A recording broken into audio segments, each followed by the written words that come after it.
الحمدللہ، تمام تعریفیں اللہ رب العزت کے لیے سزاوار ہیں جو ذوالجلال والاکرام ہے۔ درود و سلام نازل ہو خاتمین علیہ الصلوۃ والسلام پر اور آپ کے آل و اصحاب پر، بزرگان دین، عزیز نوجوانوں، عفت ماں پردہ نشین خواتین اور پیارے بچوں۔ حضرت عثمان غنی رضی اللہ تعالیٰ عنہ کے عرص مبارکہ کے موقع پر بندہ حقیر انہی کی سیرت سننے اور سنانے کی سعادت حاصل کرے گا۔ اللہ تعالیٰ گوئی و عمل با محبت کرنے کی توفیق عطا فرمائے۔ عزیزان محترم، عثمان غنی رضی اللہ تعالیٰ عنہ کا شمار ان صحابہ کرام میں ہوتا ہے جنہیں خلفائے راشدین کے نام سے یاد کرتے ہیں، جو عشرہ مبشرہ کے نام سے جنہیں میں یاد کرتے ہیں، جن پر اللہ راضی جن سے اور وہ اللہ سے راضی ہیں، جن پر اللہ کی عنایتیں اور فضل و کرم شامل حال رہا۔ یہ وہ ہستی مبارکہ ہیں جنہیں اللہ تبارک و تعالیٰ نے صحابیت کا درجہ عطا فرمایا ہے۔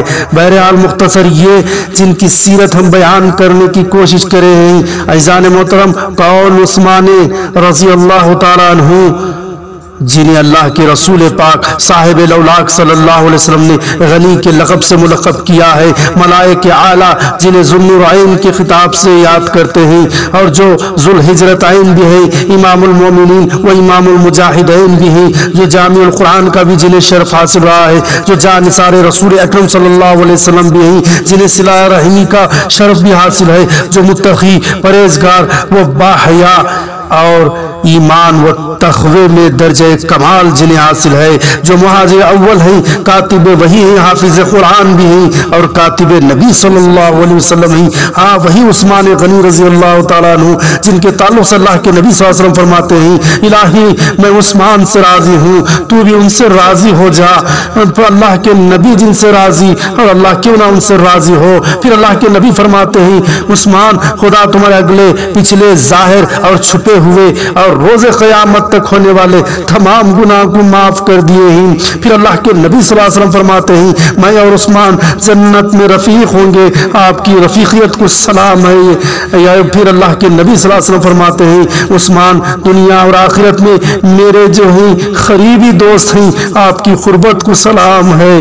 اللہ کے نبی صلی اللہ علیہ وسلم فرماتے ہیں، عثمان شبیہ شرمیل طبیعت کے مالک ہیں اور ملائکہ بھی ان سے شرماتے ہیں۔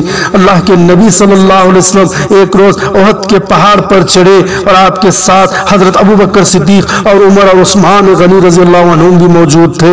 پہاڑ ہلنے لگا تو آپ صلی اللہ علیہ وسلم اپنے پاؤں سے اسے اشارہ کرتے ہوئے فرمایا، اے احد کے پہاڑ ٹہر جا، تجھ پر ایک نبی، ایک صدیق، دو شہید موجود ہیں۔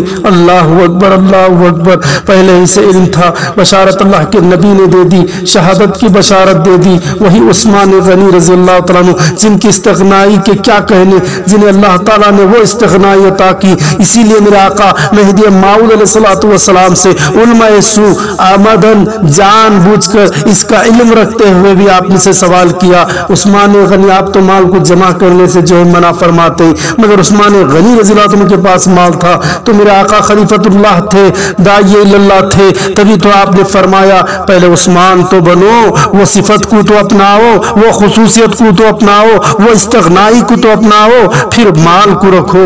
کیا میرے آقا کا پیارا جواب تھا عزیزان محترم، کیا پیارا جواب آپ نے فرمایا۔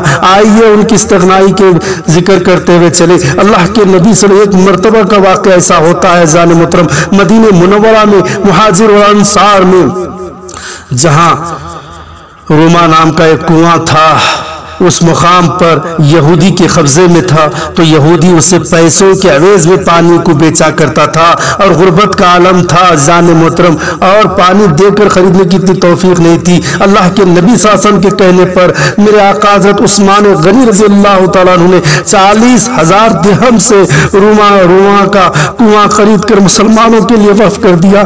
پیاسوں کو پیاس بجانے والے میرے آقا عثمان غنی رضی اللہ تعالیٰ عنہ ہیں۔ ایک مرتبہ عزیزان محترم حضرت ابوبکر صدیق رضی اللہ عنہ کے زمانے میں قحط پڑا، لوگ سخت پریشان ہو گئے۔ حضرت ابوبکر صدیق رضی اللہ عنہ کے پاس آئے اور کہنے لگے، یعنی قحط اتنا پڑا جس کی وجہ سے ہر طرح کی تنگی آنے لگی۔ ایسے وقت میں عثمان غنی رضی اللہ عنہ کا قافلہ غلہ لے کر مدینہ منورہ میں پہنچتا ہے۔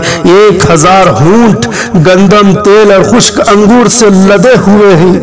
اور سارا کا سارا مال گودام میں رکھ دیا۔ حضرت عثمان غنی رضی اللہ عنہ جیسے ہی رکھنے کے بعد ان کے پاس تاجر آنے لگے جو تجارت کرنے کی غرض سے، موقع کے فائدہ اٹھانے کی وجہ سے، قحط ہے، اناج کی کمی ہے، قلت ہے، ہم اس پر دگنے اور چونے ہم یہاں پر مال خریدیں گے، مال وہاں سے بیچیں گے، زیادہ منافع کمائیں گے، ان کی غریبی اور ان کی غربت کا ہم فائدہ اٹھائیں گے، ان کی مجبوری کا ہم فائدہ اٹھائیں گے۔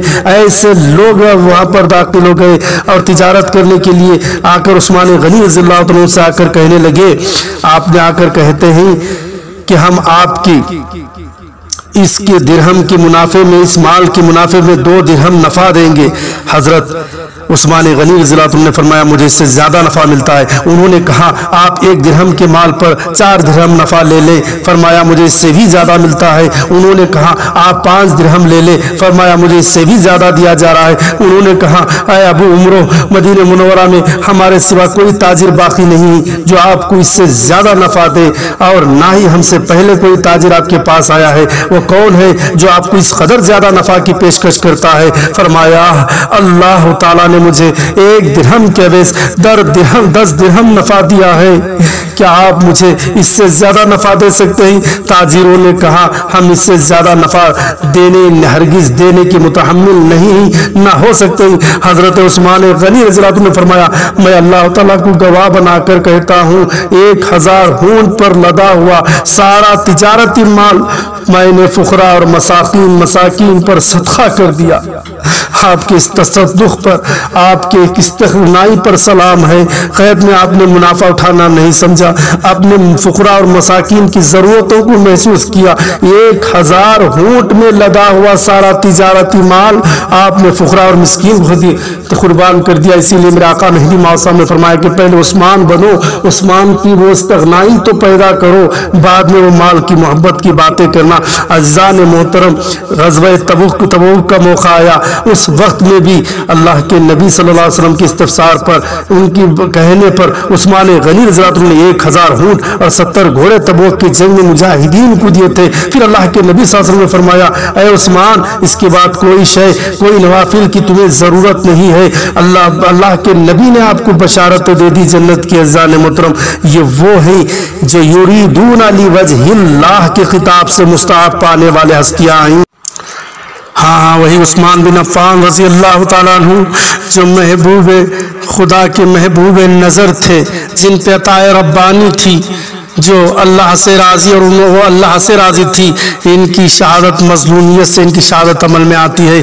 عزیزان محترم، باغی بغاوت پر اتر آتے ہیں، محض دنیا کی محبت، دنیا کی لالچ، اقتدار کی ہوس نے ان کو اندھا کر رکھا تھا۔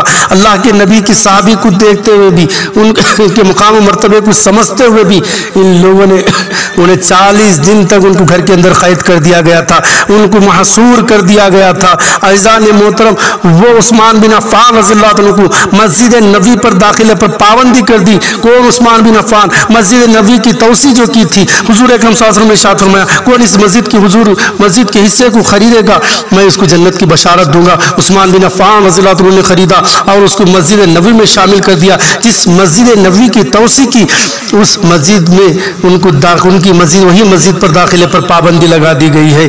عجیب اتفاق ہے، عجیب دنیا کی محبت ہے۔ عزیزان محترم، وہی عثمان بن عفان رضی اللہ عنہ 1000 اونٹ غلے سے بھرے ہوئے، جب مشکل مصیبت کے وقت میں، جب اناج کی قلت تھی، ایسے وقت میں آپ نے تصدق اور صدقہ کر دیا، سب کچھ جو ہے اپنے اللہ کے نام پر تقسیم کر دیا تھا۔ آج انہیں اناج کا دانہ دینے سے انکار کیا جا رہا ہے۔ وہی عثمان بن عفان رضی اللہ عنہ کو پانی دینے سے جو ہے انکار کر دیتے ہیں، جس نے علماء کا جو ہے کنویں کو مسلمانوں کے لیے جو اس وقت میں نہایت غربت کا جو عالم تھا، پانی خریدنا جو ہے درکار نہیں تھا، اتنی استطاعت نہیں تھی، ایسے وقت میں آپ نے اس کنویں کو مسلمانوں کے لیے وقف کر دیتے ہیں۔ وہی عثمان بن عفان رضی اللہ عنہ کو آج پانی سے روک دیا گیا ہے۔ وہی جو غریب تھے وہی آج بغاوت پر اتر آئے ہیں۔ عجیب دنیا کی محبت ہے عزیزان محترم، ہر ایک دوسروں کے مقابلے میں لا کر کھڑا دیتا ہے، کبھی بھائی کے بھائی کو، کبھی ماں اور بچوں کے درمیان میں۔ یہی وہ دنیا کی محبت اور ہوس ہے جو ایک دوسرے کو لڑانے اور خون لینے پر مجبور کر دیتا ہے۔ یہی ایک دوسروں کے اندر نفرت پیدا کروا دیتا ہے۔ کبھی اپنے سے اپنے آپ کو اچھا کرنے کی چاہ بھی جو ہے سامنے والے کو جو ہے سامنے والے کو جو ہے وہ ذلیل اور رسوا کرنے پر مجبور کر دیتا ہے۔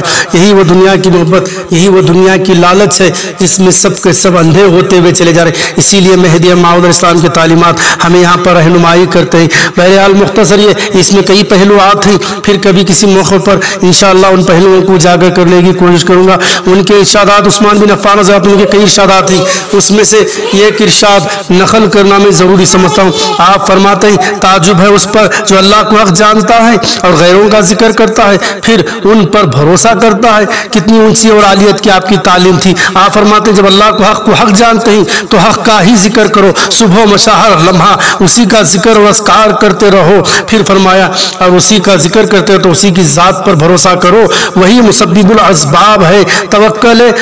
اپنے توکل دعام کی تعلیم دی، اللہ کی ذات پر مکمل بھروسہ رکھنے کی آپ نے تعلیم و تربیت دی۔ عزیزان محترم یہ تھے عثمان بن عفان رضی اللہ عنہ۔ آج ان کے عرس مبارک کے موقع پر یہ دعا کرے کہ اللہ تبارک و تعالی عثمان بن عفان رضی اللہ عنہ کے صدقے سے ہمیں بھی عثمان غنی رضی اللہ عنہ بننے کی اللہ توفیق، ان کے چند پرتوں ہم پر بھی اللہ عطا کرے، تاکہ مہدی موعود علیہ السلام نے فرمایا پہلے عثمان تو بنو۔ یہ صفت جو آپ نے بیان فرمائی یہی صفت کے حامل عثمان بن عفان رضی اللہ تعالیٰ عنہ تھے۔ وہ استغنائی، اس غنی نے اس غنی کو مغنی کر دیا، اور اس مغنی نے اور اس نے اپنی مال و زر ہر اعتبار سے جو ہے جب ضرورت پڑی اس طور میں اس وقت میں استغنائی آپ نے فرمائی ہے۔ اللہ تبارک و تعالیٰ آپ کے صدقے تو فیض سے ہمیں جو ہر مشکل کو ہمارے آسان فرما۔ وآخرت الحمدللہ رب العالمین۔